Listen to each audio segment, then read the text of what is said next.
if we're going to provide federal dollars to aid organizations, it's one thing to have them provide aid in the immediate aftermath, right? You're talking hours, maybe even days after an immediate incident that occurs. But 2 months, 3 months, 4 months later, I think the administration has made it very clear that they do not want federal dollars, taxpayer dollars, going towards helping folks who chose to break the law and come to the United States illegally, help them benefit one way or another. We've got Kate Ferguson, we've got Mikey Smith, and now we are joined on the line stateside by Chad Wolf, who's a former acting Secretary of Homeland Security during the President Trump's first term in office. And also he's Executive Director of the America First Policy Institute. Chad, welcome to you. Thank you for joining us. Yeah, thanks for having me. It's good to have you. Can I just ask you about obviously the big story in Minneapolis today? What are your thoughts on the school shooting? Maybe I should say the latest school shooting. Just how you feel about that, and what you think it says on the issue of gun control.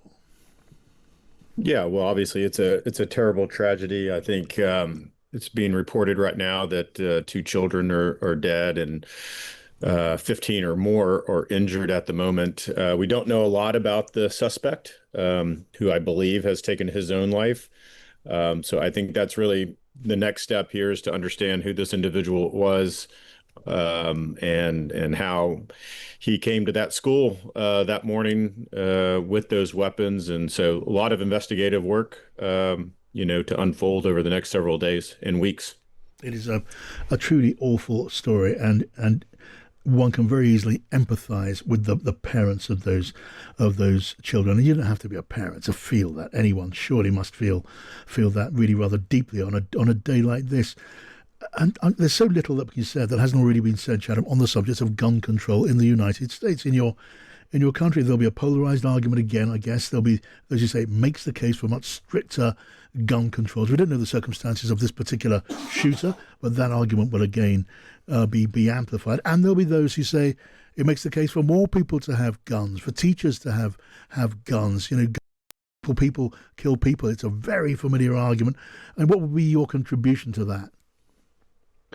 Well, no, I agree with you. It's a very familiar argument here in the States. You have two sides to the issue here, and that's what I'm saying. The investigative work continues, because you got to understand how this individual showed up to that place with those weapons in hand, whether he purchased them legally or not. What we know is more laws, if they're not enforced, more laws don't always solve the problem. So you really do have to unpack the situation here and understand how this individual came to that location with those weapons in hand, and if he bought them, if he stole them. What we often see in these types of incidents, unfortunately, is that they come from a family member of some kind, and needing to make sure that we hold those types of individuals accountable. If you're going to have a weapon here in the United States, which I do, and millions of others do, you got to take a level of responsibility for that, and making sure that they're safe, they're secure, and no one has access to them. So I think that's what's really important going forward. And there'll be that public policy debate on gun control, or the fact that there needs to be more armed retired law enforcement at maybe some of these schools, private, public, and elsewhere, that can properly protect them. Okay, well, that is a foretaste. I say a foretaste, as you say, it's part of a continuing pattern of debate on after tragedies like this. So I'm going to move on.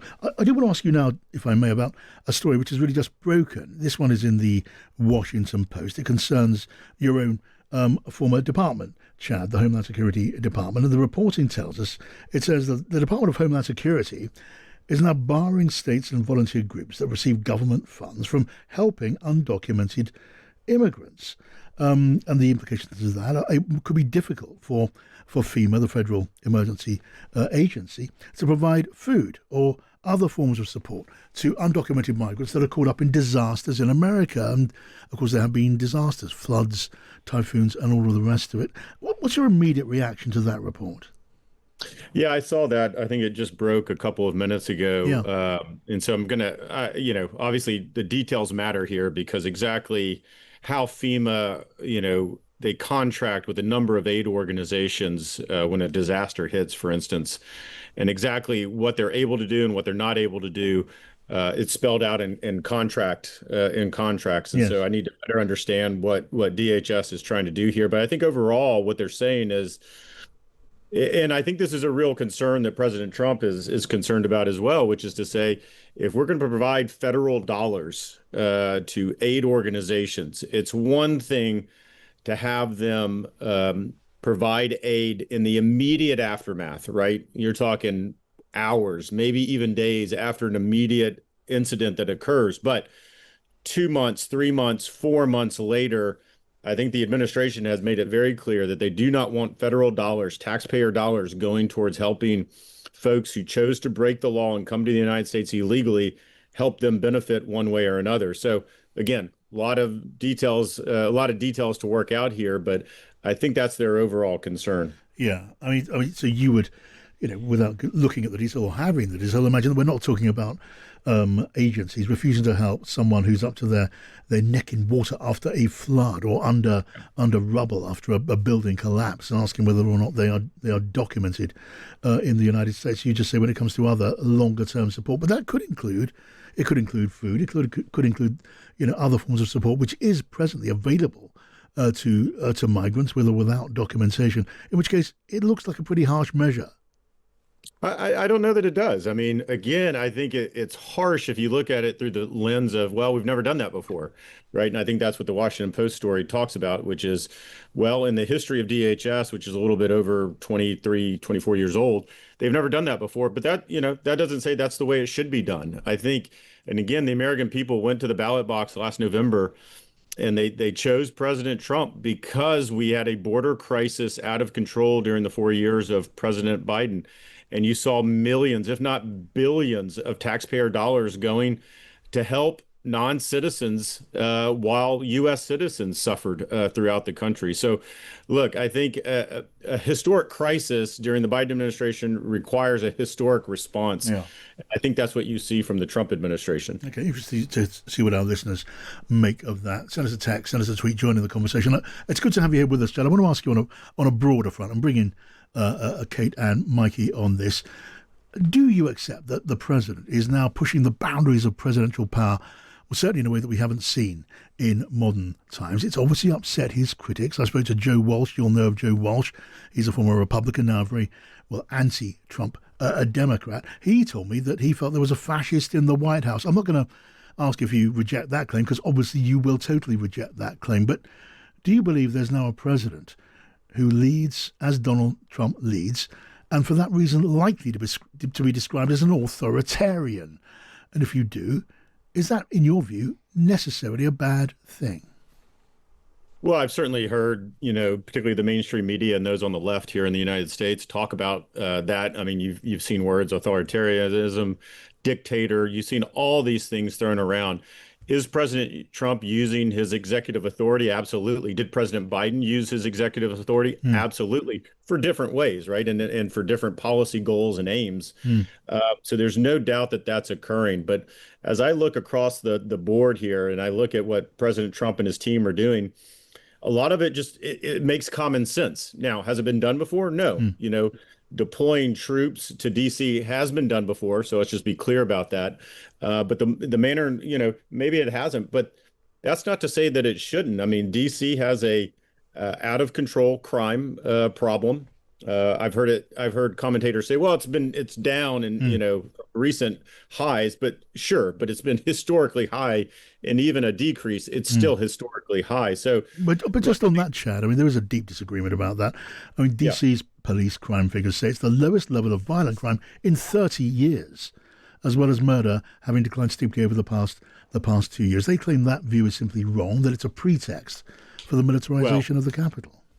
Well, what I would say is, other than probably a 15-day period earlier this year, I mean, you have shootings every day, right? And so you can look at stats, and I can probably find any stat that will make an argument one way or another. But, I work in DC. I do not live here, but I do come in and out of the city.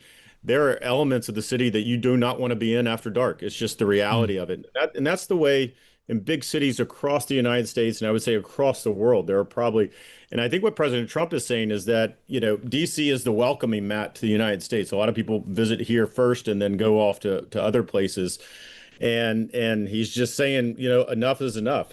Yeah. And it's really, whether it's this issue, whether it's the border, whether it's a variety of others, I think it's interesting because I think the American people want a president that's actually going to roll up his sleeves and say, let's tackle some of these hard problems. You may disagree with him on how he's tackling that, but the mayor of DC has sit back and watched her city just be riddled with crime for some period of time Mm. and actually reducing the number of police, and it's not working. And so I think he's saying, look, there's a better solution here. And if the Mm. local, in this case, the mayor is not going to step up and do her job, then I will. Well, my presumption is that America is about as polarized as a country can get. And when we talk about what the American people believe, you've got to assume that, and remember how divided Americans are, and it shows in all the opinion polls. I've got with me here Kate Ferguson and Mikey Smith. Chad, Kate. Chad, hi, it's Kate Ferguson here at The Sun. I just wanted to ask, I was reading today on the news websites that Trump's planning to deploy troops to Chicago next, it sounds like, rolling out of the DC thing to other big cities in America. Do you think there's public support for that? And why do you think he's picking certain areas? What's guiding where he's picking, do you think? Well, I think if you look as far as the public support kind of, I think if you got to, depends on where you look, right? I think if you go to Chicago and would probably poll Chicago residents, he probably doesn't. And that's largely because President Trump is not popular in Chicago. He's not popular in a lot of these big cities because it's mostly Democratic run and controlled. But I think overall, I think most Americans would say, I'm concerned about the crime in Chicago. I would say most Chicago residents of Chicago would say, I'm concerned about the crime in Chicago. They may disagree on what to do about it. But when you have the mayor of Chicago, who was just asked yesterday by media here in the United States, that said, can you use more police officers in the city of Chicago? Let's put aside National Guard. Let's put aside what President Trump wants to do. Can you use more police officers because you have a crime problem in Chicago? He would not answer that question. He basically said, no, we're good as is. And so I think most residents are looking and saying, well, that's just not right, because we've got shootings and we've got murders almost on a daily basis in Chicago. Okay. And Mikey so Smith. you need a different solution there. Mikey. Following on from that, it's Mikey Smith from The Mirror here. Kate asked why certain places. I'm going to ask why not certain places. So Donald Trump has gone for DC, which votes roughly 85% Democrat. Chicago next, about 80% Democrat. New York is another city that he's mentioned wanting to send troops to. But the city with the highest murder rate in the country is New Orleans, which is in Louisiana, which is a Republican-run state. Why do you think he hasn't suggested sending Democratic troops mayor there? of New Orleans, Democratic mayor of New Orleans, Democratic mayor of a lot of these cities, who are either soft on crime, endorse cashless bail, endorse different policing options here. And I think that's why you see city after city. It's not a matter of are they in blue states or red states. It's who is running the city. And by and large, not exclusively, but by and large, a lot of these cities are being run by Democratic mayors that do not have their best interest of their constituents in mind and are not deploying their police and making sure that there's zero tolerance for that type of crime in those communities. All right. Before you go, and again, thank you for joining us, Chad. Another example of what is described by critics as being overreach by the White House. The president announcing that he's firing Lisa Cook, of course, the governor on the Federal Reserve. The president does not like the way the Federal Reserve does business. He wants lower interest rates. They say they're guarding the dollar, and this is now being described by a lot of media in America. You would say the mainstream liberal outlets, sure, but also, the more conservative Wall Street Journal. They called it a calculated putsch. That is the interpretation that's now being widely put on this. Chad, it's difficult to argue against. This is a real bit of a power grab, isn't it? Well, I don't think there's any doubt that the president's very unhappy with the with the Fed Mm. at the moment. But it's an independent body, and he wants to stop It that. is. It is. Now, he has the ability to remove individuals for cause. I mean, that's a power that is granted to him. So Mm. if individuals or I should say members of Congress and others say, well, it's an independent body and he shouldn't be able to remove anyone at any time for that, well, then they need to rewrite the law or they need to understand what the law is. Now, I'm sure there's going to be a lawsuit on what is cause, right? And what are the grounds of that Yes. in order for him to take those actions, and that's likely going to play out in court. But if what she's accused of is rings true, I think there's a very strong case that she should not be in the position that she is currently in. And that will be fought through. And grateful to you for joining us, Chad, and joining in our conversation. Chad Wolf there, formerly of Donald Trump's Homeland Security Department.